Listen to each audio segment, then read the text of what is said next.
मेरा प्रश्न ये है कि सूर्य उदय पहले कहाँ उगता है? सूर्य उदय सबसे पहले हमारे भारत में। क्या जरूरत भजन की है, बिना भजन के डरो। आज हमें धमकी कहाँ से आई कि डरो, भजन करो वरना वो ऊपर वाला तुम्हारे साथ कुछ बुरा कर देगा। आप इमेजिन करिए कि आप भागवत महापुराण पढ़ रहे हैं। वहाँ आप पढ़ते हैं कि जो गोपियों का भगवान श्री कृष्ण के प्रति जो संबंध था वो काम का संबंध था। गोपियों का जो भगवान श्री कृष्ण के प्रति संबंध है उसको हम पवित्र समझते थे, शुद्ध समझते थे, लेकिन यहाँ तो स्पष्ट रूप से ये लिखा है कि काम का संबंध था।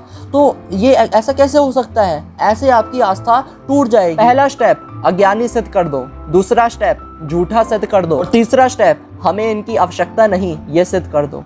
आस्था, विश्वास सुनने में तो ऐसा लगता है जैसे बहुत दृढ़ हो, बहुत अडिग हो, बिल्कुल भी हिलने वाली चीज ही नहीं है, एक जगह रहेगी तो रहेगी। लेकिन यही आस्था, यही विश्वास छोटी छोटी चीजों पर डगमगा भी जाती है। जब भी हम सनातन धर्म की बात करते हैं तो सबसे पहले हमारे समक्ष भगवान आते हैं, लेकिन उन भगवान तक हमें पहुंचाया किसने? हमारे गुरु ने, जिन्होंने हमें ग्रंथों में लिखी चीजों का सही अर्थ बताया, जिसके थ्रू हम ईश्वर तक, भगवान तक हम पहुंच सकते हैं। लेकिन अगर मैं आपसे ये कहूं कि आज हमारी आस्था हमारे गुरुओं से डगमगा रही है, उनके प्रति अब हमारा विश्वास वैसा अडिग नहीं रहा, वैसा दृढ़ नहीं रहा, तो आपका उत्तर क्या होगा? एक ऐसा षड्यंत्र जिसके तहत हमारा विश्वास हमारे गुरुओं से हट जाएगा पूर्ण रूप से, और बिना गुरु के ग्रंथ किस काम के, और बिना ग्रंथ के गोविंद तक कैसे पहुंच सकते हैं, भगवान तक हम कैसे पहुंच सकते हैं। और मैं जो आपको बता रहा हूँ ये कोई मेरे आप से बनी बनाई बातें नहीं है,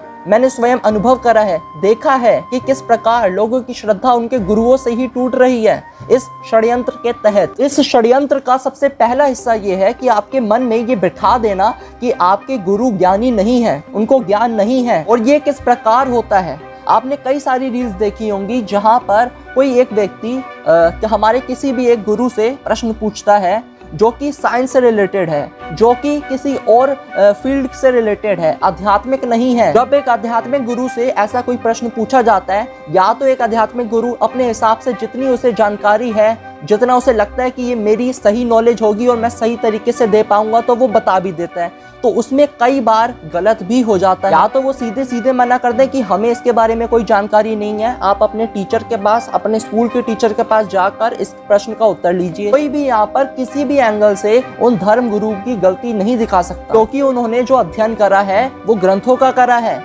वो साइंस लेके नहीं बैठे, मैथ्स लेके नहीं बैठे। हाँ, जो एक मैंडेटरी जो एजुकेशन होती है वो तो उन्होंने भी करी है, लेकिन इसका अर्थ ये नहीं है कि वो पूरा उन्हें सब कुछ याद होगा और सब कुछ उन्हें पता होगा। आप प्रश्न किससे पूछने आ रहे हो? सबसे पहले तो आपको ये समझना चाहिए, आप एक आध्यात्मिक गुरु से साइंस और मैथ्स का प्रश्न पूछ रहे हो, ये आपकी बुद्धि दर्शाती है कि आपकी बुद्धि का अभी क्या स्तर है। आपको यही नहीं पता कि किससे कैसा प्रश्न पूछना चाहिए। और अभी तो मैं उन लोगों की बात कर रहा हूँ जो अनइंटेंशनली ऐसा प्रश्न पूछ लेते हैं। वैसे उनको पता होना चाहिए कि ऐसा प्रश्न किसी आध्यात्मिक गुरु से नहीं पूछना चाहिए, लेकिन अब उन लोगों की बात करते हैं जो इंटेंशनली, जो इस पूरे षड्यंत्र को सही में अप्लाई करने के लिए जो पहला उनका स्टेप होता है वो यही होता है कि जो धर्म गुरु है उसको अज्ञानी घोषित कर दो। सोच समझ कर ऐसे प्रश्न, ऐसे साइंस के प्रश्न हमारे धर्म गुरुओं से पूछे जाते हैं। आपने एक वीडियो देखी होगी जहाँ पर एक छोटा बच्चा अनिरुद्धाचार्य जी से प्रश्न पूछता है साइंस का कि कहाँ पर सबसे पहले जो सूर्य है वो उगता है। अब अनिरुद्धाचार्य को जैसी जितनी जानकारी थी या फिर जो उन्हें लगा कि हो सकता है यही हो, तो उन्होंने उसी हिसाब से आंसर दिया। लेकिन आप ये कैसे एक्सपेक्ट कर रहे हो कि जो आध्यात्मिक गुरु है, जो धर्म गुरु है, वो धर्म के अलावा साइंस की भी उतनी ही जानकारी रखता होगा, और साइंस का भी वो आपको वैसे ही उत्तर देगा जैसे आपका जो स्कूल का टीचर दे रहा है। और मैं तो कहता हूँ कि या तो उसके पेरेंट्स ने सोच समझकर उस बच्चे से बुलवाया ताकि लोग शक ना करें, और मैं ये इसलिए कह सकता हूँ कि उसके पेरेंट्स ने जानबूझकर बच्चे से बुलवाया क्योंकि उस बच्चे ने जो आंसर है ऑलरेडी गूगल से देख लिया है, गूगल से जान लिया है। उसके बाद वो आता है पंडाल में और जो धर्मगुरु है उससे वो प्रश्न पूछता है। तो यहाँ अवश्य ही हमारे धर्म गुरुओं को अज्ञानी सिद्ध करने का प्रयास किया गया। तो दूसरा स्टेप, झूठा सिद्ध कर दो, असत्य बोलते हैं ये सिद्ध कर दो। यहाँ क्या हो रहा है? बहुत बड़ी वीडियो होती है हमारे गुरु की जहाँ पर वो बता रहे हैं किसी भी विषय के बारे में, उस इतनी बड़ी वीडियो का केवल इतना सा पार्ट, छोटा सा पार्ट हाईलाइट करके उसको आपको दिखाया जाता है, और उसी वीडियो का या फिर किसी और वीडियो का दूसरा पार्ट हाईलाइट करके कट करके आपको दिखाया जाता है और उन दोनों को जोड़कर दिखाया जाता है, क्या साबित करने का कि यहाँ पर वो जो बोल रहे हैं वो उसका उल्टा यहाँ पर बोल रहे हैं।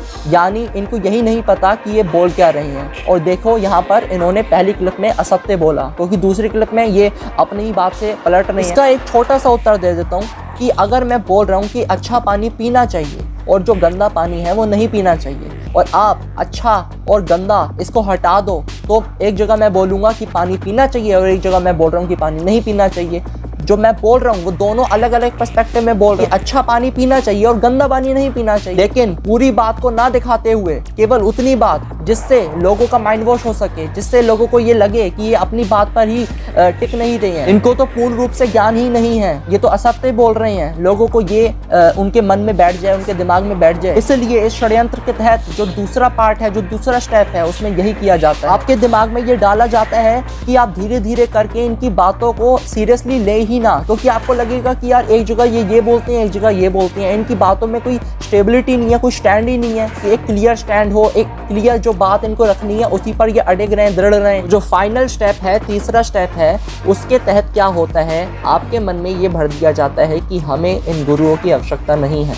हम जो शास्त्र हैं, जो ग्रंथ हैं, उनको हम अपने आप से पढ़ लेंगे, हमें किसी भी प्रकार के किसी भी गुरु की आवश्यकता नहीं है। स्टेप में ये आपको ये समझाते हैं कि हमें भगवान की प्राप्ति करनी है, और भगवान की प्राप्ति किस प्रकार की जा सकती है उसके बारे में ग्रंथों में लिखा है, स्पष्ट रूप से लिखा है। लेकिन फिर भी आपको गुरुओं के पास जाना है और वो ग्रंथों की कोई एक बात बताएंगे और अपने मन से 4 बातें और ऐड करके बताएंगे। तो इससे अच्छा तो ये है ना कि आप अपने ग्रंथों से स्वयं ही पढ़ लो कि आपको इन गुरुओं की आवश्यकता नहीं है। स्टेप 1 में क्या सिद्ध करा कि ये तो अज्ञानी है, कि इनको तो ज्ञान ही नहीं है। किसी और अन्य विषय पर प्रश्न पूछ के ये सिद्ध कर दिया कि ये तो अज्ञानी है। दूसरे स्टेप में क्या करा, ये तो झूठे भी हैं, देखो ये इस वीडियो में ये देखो यहाँ पर इन्होंने झूठ बोला है, ये तो अपने बात के पक्के भी नहीं है, अडिग भी नहीं है, ये तो अपनी बात से ही पलट रही है। यही दोनों बातें बताकर ये तीसरे स्टेप में आपका माइंड वॉश कर देते हैं, ब्रेन वॉश कर देते हैं, ये बोलकर कि अब आपको इनकी आवश्यकता नहीं है, आपको तो केवल अपने ग्रंथ पढ़ने चाहिए। आप इमेजिन करिए कि आप भागवत महापुराण पढ़ रहे हैं, वहां आप पढ़ते हैं कि जो गोपियों का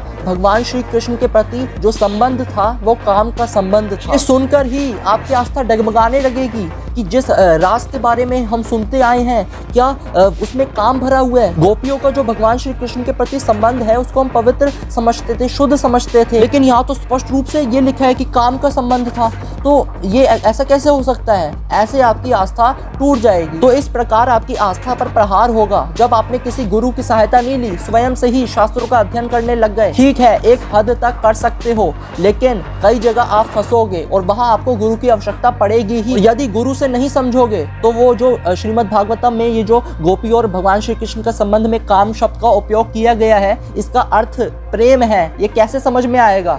जब आप गुरु के पास जाओगे, जब उनसे आप अध्ययन करोगे। और पास भी जाने की इतनी आवश्यकता नहीं है, आज तो यूट्यूब में ही इतनी सारी वीडियोस अवेलेबल है। चाहे फिजिकली चाहे सोशल मीडिया के थ्रू आपको गुरु का सानिध्य तो प्राप्त करना पड़ेगा, उनसे ही चीजों को समझना पड़ेगा। स्वयं से ग्रंथों को पढ़ने जाओगे ना, धीरे धीरे करके जो आस्था में प्रहार होगा ना, आप नास्तिक बन जाओगे। आगे से आप ऐसी कोई भी वीडियोस देखते हैं जहां पर इन्हीं स्टेप को फॉलो करके हमारे धर्म गुरुओं को बदनाम किया जाता है, उनसे हमारा जो ट्रस्ट है उसको तोड़ने की कोशिश की जाती है, प्रयास किया जाता है, तो ऐसी वीडियो को रिपोर्ट करिए, ऐसे लोगों को ब्लॉक करिए और केवल अपने गुरु की बात को सुनिए, धर्म ग्रंथों को पढ़िए और अपने गुरु से सीखिए। वीडियो को अधिक से अधिक शेयर करिए। जय श्री राम, जय श्री कृष्ण, हर हर महादेव।